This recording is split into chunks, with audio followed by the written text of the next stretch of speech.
Well, it's not a lot, but it certainly has the Marvel fans excited. What's up, guys? How's it going, everybody? My name is Blitzwinger, and ladies and gentlemen, today we are talking more Marvel video game news, but we're actually not going to be talking about Marvel's Spider-Man for the first time in quite a long time. Instead, what is on the docket is actually going to be the Iron Man video game. I know some people probably even forgot that this game is actually in development, but it is. It's actually being made by EA's Motive Studio. And interestingly enough, just recently we saw Steven Rhodes go on ahead and retweet on Twitter a job posting that went ahead and linked towards, clearly pointing towards somebody being hired over at Electronic Arts, and more specifically at Motive Studio. Now, I know what you're saying. The average person is going to say, why the heck would I be interested in a job posting for EA Motive unless if I'm looking for a job in the video game industry? Well, it's because of what the qualifications for this job go on ahead and say. And that was the thing that kind of sent everybody really excited, discussing whether or not this is a good thing or a bad thing.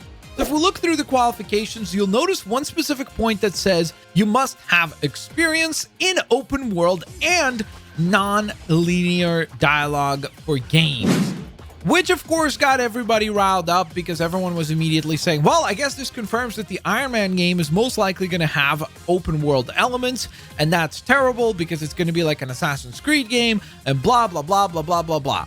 Now, again, just as many people as were negative on this, there were just as many people that were positive and said, this is wonderful. I want to be able to fly around as Iron Man in an open world and just do missions as I please, essentially playing a GTA game with an Iron Man mod. And so just like most things nowadays, the world was divided on this particular information.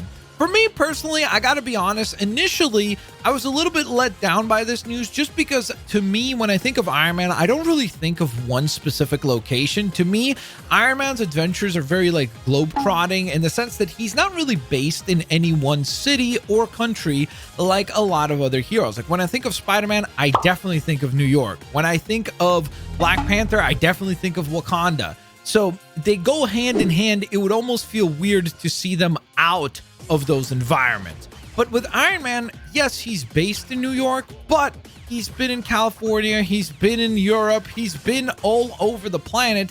Essentially, wherever there's trouble and he is needed, he will go on ahead and head for that area.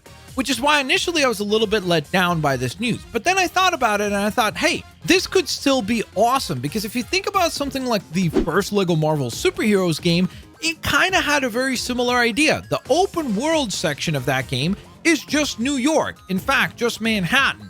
But it was an absolute blast. However, when we talk about the story missions, you travel to Latveria, you travel to a bunch of other places where the missions take you.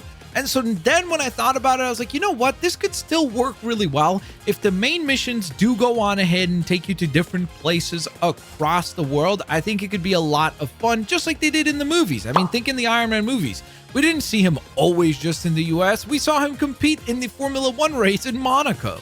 And so what I would say is for the people that are a little bit worried about the idea that this might end up feeling like your generic open world title, I really think that there's still potential that the story will be very, very linear in the sense that it will go on ahead and have you operate through an adventure that doesn't limit you to just the physical space of the open world and instead take you out into different areas. And then the good news is for the people that wanted that experience of being able to just fly through a city or whatever open world environment they choose to go with for this game, it seems like you're in for a treat because that's exactly what it looks like they're planning. So let me know what you guys think of this. Is this something that you think is a positive development if the Iron Man game ends up being an open world and non-linear experience? Or do you think that it should strive to go on ahead and follow more of a formula similar to something like Batman Arkham Asylum, where it is a much more limited location and something that feels a little bit more restricted as far as how the story